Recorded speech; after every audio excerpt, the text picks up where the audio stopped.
오늘 이 새벽에 하나님께서 우리에게 주시는 하나님 말씀은 이사야 40장 6절에서 17절까지 말씀입니다. 저와 여러분이 한 절씩 나누어서 교독합니다. 말하는 자의 소리에 이르되 외치라. 대답하되 내가 무엇이라 외치리까 하니 이르되 모든 육체는 불이여 그의 모든 아름다움은 들의 꽃과 같으니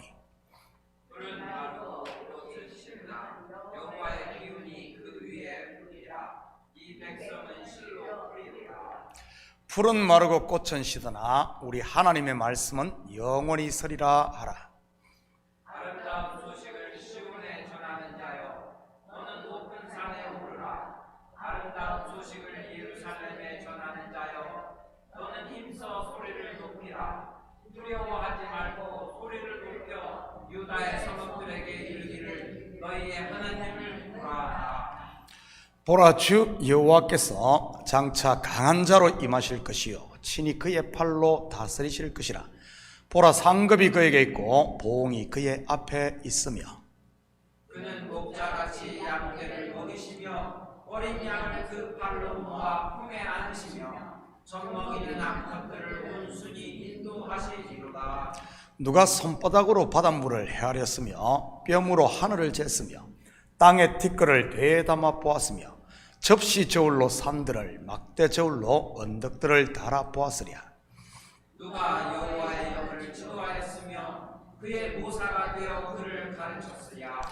그가 누구와 더불어 의논하셨으며 누가 그를 교훈하였으며 그에게 정의의 길로 가르쳤으며 지식을 가르쳤으며 통달의 도를 보여주었느냐. 보라, 그에게는 열방이 통에 한 방울 물과 같고 저울의 작은 틱들 같으며 성들은 떠오르는 먼지 같으리니 레바논의 땔감에도 부족하겠고 그 짐승들은 번제도 부족할 것이라. 그 앞에는 모든 열방이 아무것도 아니라 그는 그들을 없는 것 같이 빈 것 같이 여기느니라. 아멘. 좋은 아침입니다. 우리는 어제 새벽에 하나님의 백성을 위로하는 말씀을 공부했습니다. 어떻게 하나님의 백성이 위로를 받는다고 했습니까? 바로 하나님의 말씀을 들을 때라고 했습니다. 그것도 그냥 말씀이 아닌 하나님의 구원의 말씀, 곧 복음을 들을 때 말이지요. 어제 이어 계속해서 하나님께서 자기 백성을 위로하는 말씀에 대해 살펴보겠습니다. 6절과 7절입니다. 말하는 자의 소리여 이르되 외치라. 대답하되 내가 무엇이라 외치리까 하니 이르되 모든 육체는 풀이요 그의 모든 아름다움은 들의 꽃과 같으니 풀은 마르고 꽃이 시들면 여호와의 기운이 그 위에 불미라. 이 백성은 실로 풀이로다. 여러분, 여기서 이 백성은 구체적으로 누구를 가리키는 것이겠습니까? 하나님의 기운에 풀과 같이 말라버릴 백성 말이지요. 물론 모든 육체는 인생들을 가르치지만 말입니다. 바로 다름 아닌 바벨론을 이야기하는 겁니다. 왜냐하면 역사적으로 볼 때 하나님의 백성인 유대인들이 바벨론 포로에서 돌아올 것을 지금 예언하고 있는 것이니까요. 당시 바벨론은 초강대국으로 수많은 나라들을 정복해 번영가도를 달리고 있었습니다. 식물로 친다면 꽃이 만개해 있었던 그런 상태였고요. 그러니 누가 바벨론의 멸망을 상상이나 했겠습니까? 다르게 말하면 바벨론에서 포로 생활을 하던 유다인들에게는 어떤 소망도 가질 수 없었다는 말입니다. 그런 마음이 광야와 같은 상태에 있던 유대인들에게 하나님의 말씀은 외쳐지고 있었던 것입니다. 구원의 말씀이 말이지요. 8절입니다. 풀은 마르고 꽃은 시드나 우리 하나님의 말씀은 영원히 서리라 하라. 무슨 말입니까? 반드시 하나님의 백성을 돌아오게 하신다는 그런 말입니다. 구속 역사로 말하면 의라고는 눈꼽만큼도 찾아볼 수 없는 그런 죄인들에게 은혜가 그저 부어진다는 말이고요. 역사 가운데 이 예언이 어떻게 성취됩니까? 그렇게 강성했던 바벨론, 어이없게도 메데-바사 연합군에게 성문을 열어줍니다. 그것도 칼 한 번, 활 한 번 제대로 쏴보지 못하고 말이지. 그리고 이 전쟁을 이끌었던 메데-바사의 고레스 왕 또한 그렇게 알려진 인물이 아닙니다. 더 놀라운 사실은 바벨론을 점령한 고레스가 유다인들에게 포로 해방령을 내린 것이고요. 결국 이 모든 것을 누가 하셨다는 말입니까? 약한 자를 들어 강한 자를 무너뜨린 일 말이지. 이사야의 예언처럼 여호와의 기운 곧 하나님의 영이요 하나님의 말씀이었던 것입니다. 하나님의 말씀이 영원히 선 것이지요. 그러니 그 영광이 누구에게만 돌아가겠습니까? 오직 불가능을 가능케 하신 하나님인 것입니다. 9절입니다. 아름다운 소식을 시온에 전하는 자여 너는 높은 산에 오르라. 아름다운 소식을 예루살렘에 전하는 자여 너는 힘써 소리를 높이라. 두려워하지 말고 소리를 높여 유다의 성읍들에게 이르기를 너희의 하나님을 보라 하라. 여러분, 이 아름다운 소식이 무엇이겠습니까? 해방의 소식, 구원의 소식, 바로 복음인 것입니다. 어제 새벽에 공부했던 노역의 때가 끝났고 죄악이 사함받은 소식 말이지. 구속사로 보면 복음을 들은 저와 여러분의 이야기인 것이지요. 그렇다면 이 소식을 들은, 다시 말해 구원받은 성도인 저와 여러분이 해야 하는 것이 무엇일 것 같습니까? 너희의 하나님을 보라. 뭐죠? 하나님을 바라보는 것입니다. 믿음의 주요 온전케 하시는 예수를 바라보는 것 말입니다. 물론 그를 바라본다는 말은 그가 행하신 놀라운 일을 본다는 말이고요. 그런데 우리는 어떻습니까? 하나님을 봅니까? 아니면 나를 봅니까? 하나님의 말씀을 통해 내가 행한 업적, 내가 한 일을 보지는 않습니까? 나는 십계명을 다 지켰어. 나는 일주일에 2번씩이나 금식을 했어. 나는 하루에 기도를 3시간, 4시간을 해. 여러분, 성경에서 누가 이러던가요? 바리새인들입니다. 그러니 그렇게 하지 못하는 사람을 보면 그냥 넘어가지를 못하고 정죄를 하게 되는 것이고요. 여러분, 다른 사람을 정죄하는 심령, 그 속에 과연 은혜와 평강의 하나님의 나라가 있을까요? 반면 하나님을 바라보게 되면요, 즉 하나님이 나를 위해 행하신 일들 말이지. 자기의 독생자를 내어주며 나를 구원한 그 사랑 말입니다. 그것을 바라보게 되면 오직 은혜요, 오직 감사요, 그리고 오직 찬양만 나오게 되는 것입니다. CCM 가사처럼 은혜로다, 은혜로다, 조카도다, 조카도다가 되는 것이지. 저는 우리 식구들이 오직 하나님만 바라볼 수 있기를 축복합니다. 그러면 초가상간이라 할지라도 만족이 있고 어디서든 천국을 누리며 안식할 수 있을 테니 말이지. 이처럼 하나님의 말씀 곧 구원의 복된 소식을 아멘으로 받으면 위로가 임하게 되는 것입니다. 그렇다면 과연 하나님의 백성 이스라엘이 이 말씀을 아멘으로 받았을까요? 안타깝지만 그들은 그러지를 못했습니다. 믿지를 않았다는 말이지. 다르게 말하면 여전히 자기 속에 갇혀 있었다는 말입니다. 자기의 기준과 잣대, 곧 자기의 틀에 갇혀서 말이지. 자기의 상식과 지식, 그리고 경험의 틀 말입니다. 12절입니다.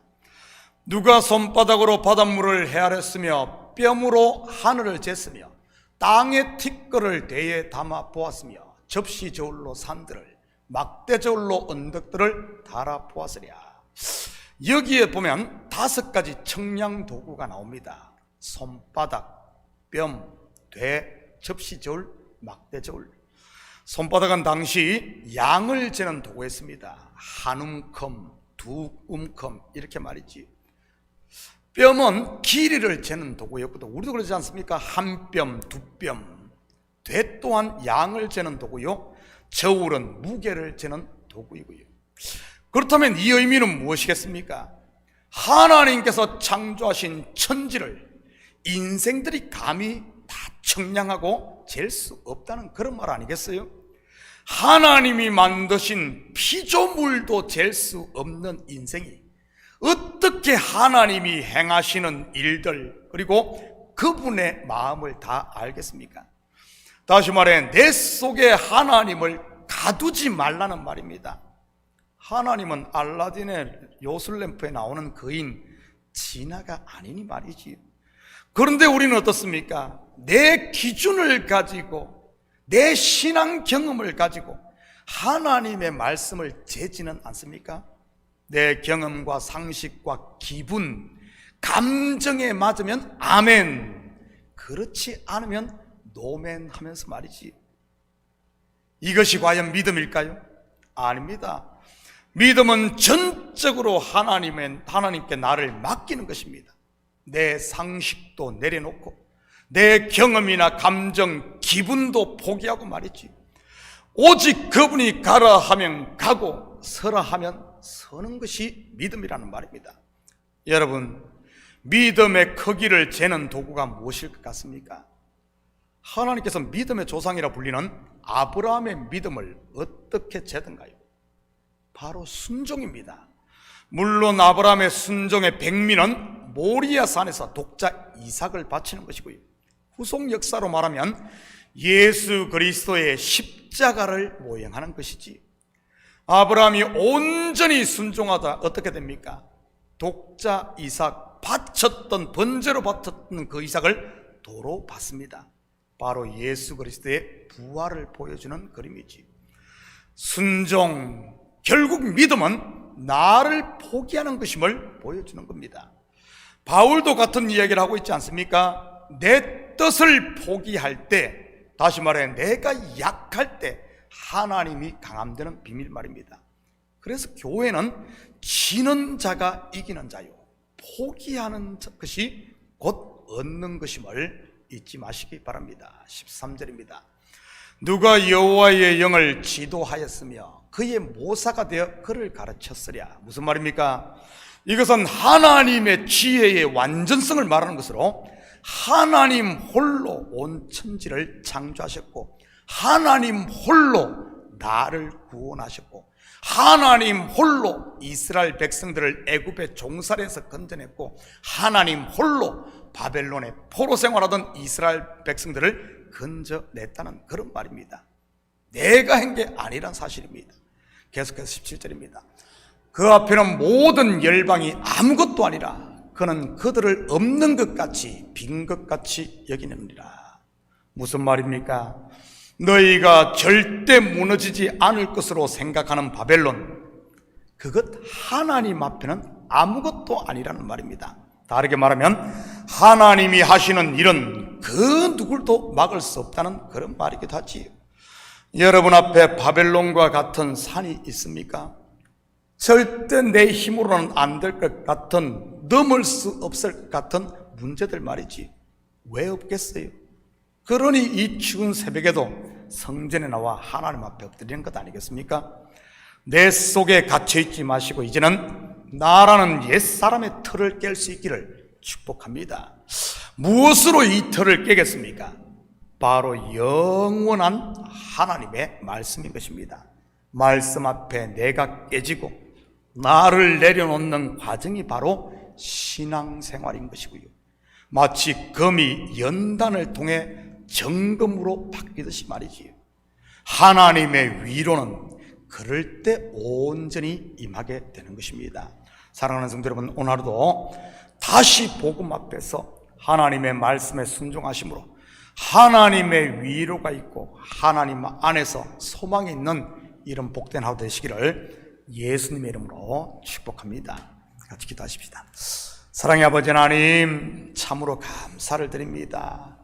우리가 생각했을 때는, 내 경험으로는, 내 상식으로는 도저히 불가능할 것 같은 이런 일들을 하나님은 말씀 하나로 아버지 하나님 이루시는 분임을 다시 한번 아버지 하나님 보게 됩니다.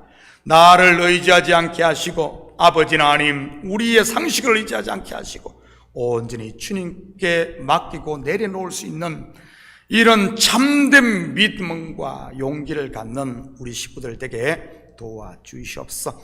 그래야 올 한 해 다시 복음 앞에서 아버지 하나님 주님이 행하신 그 놀라운 일들을 바라보며 아버지 하나님 이제는 감사하며 찬양하며 주님께서 주신 은혜를 누리며 안식하는 이런 천국을 누리는 저희들 되게 도와주시옵소서. 감사드리며 예수님의 이름으로 기도드립니다. 아멘.